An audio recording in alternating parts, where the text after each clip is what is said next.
Hello friends, आपका स्वागत है हमारे चैनल पर। अगर हमारी वीडियो आप लोगों को पसंद आई तो प्लीज़ लाइक करें एंड हमारे चैनल को सब्सक्राइब करें। तो आज मैं आप लोगों को शीतला माँ की एक बहुत ही बढ़िया कहानी सुनाने जा रही हूँ। तो इस पे हमारा चैनल सब्सक्राइब करिए अगर अच्छी लगे वीडियो तो।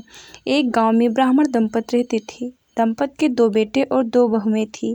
दोनों बहुएँ को लंबे समय के बाद बेटे हुए थे। इतने में शीतला सप्तमी का पर्व आया। घर के पर्व के अनुसार ठंडा भोजन तैयार किया। दोनों बहुएं के मन में विचार आया कि यदि हम ठंडा भोजन लेंगी तो बीमार होगा मेरा बच्चा। इस विचार के कारण दोनों बहुएं ने ना तो पशुओं के दाने तैयार करने के बर्तन में गुपचुप 2 बातें कर ली। सास बहू शीतला की पूजा करके आई, शीतला माता की कथा सुनी। बाद में सास तो शीतला माता के भजन करने के लिए बैठ गई। दोनों बहुएं बच्चे रोने का बहाना बनाकर घर आई। दाने के बर्तन से गरम गरम रोटला निकाले, चूरमा किया और पेट भर खा लिया।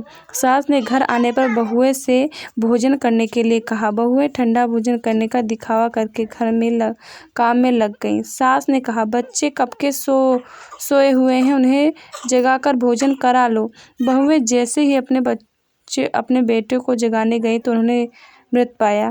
ऐसा बहुओं की करतूतों के फलस्वरूप शीतला माता के प्रकोप से हुआ। बहुएं विवश हो गईं। सास ने घटना जानी तो बहुओं से झगड़ने लगी। सास बोली कि तुम दोनों ने अपने बेटों की बदौलत शीतला माता की अवहेलना की है, इसलिए अपने घर से निकल जाओ और बेटों को जिंदा स्वस्थ लेकर ही घर में पैर रखना।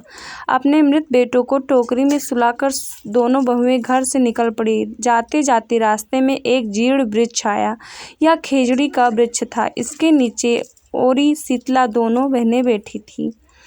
दोनों के बालों में विपुल प्रमाण में जूं थी। बहुएं ने थकान का अनुभव भी किया था। दोनों बहुएं ओरी और शीतला के पास आकर बैठ गईं। उन दोनों ने शीतला ओरी के बालों से खूब सारी जूं निकाली।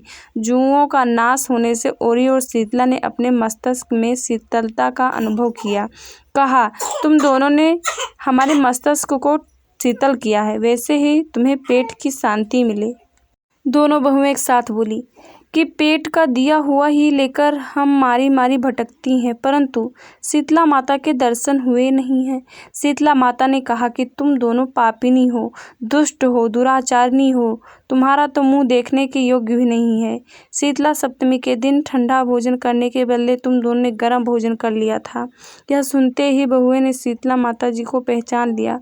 देवरानी जेठानी ने दोनों माताओं का वंदन किया। गिड़गिड़ाते हुए बोली कि हम तो भोली भाली हैं, अनजाने में गरम खा लिया। आपके प्रभाव को तो हम नहीं जानती हैं। आप हम दोनों को क्षमा करें।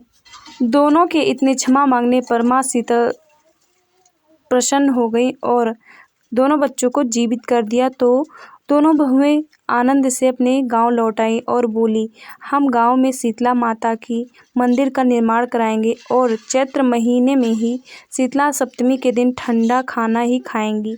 शीतला माता ने बहुएं पर जैसी अपनी दृष्टि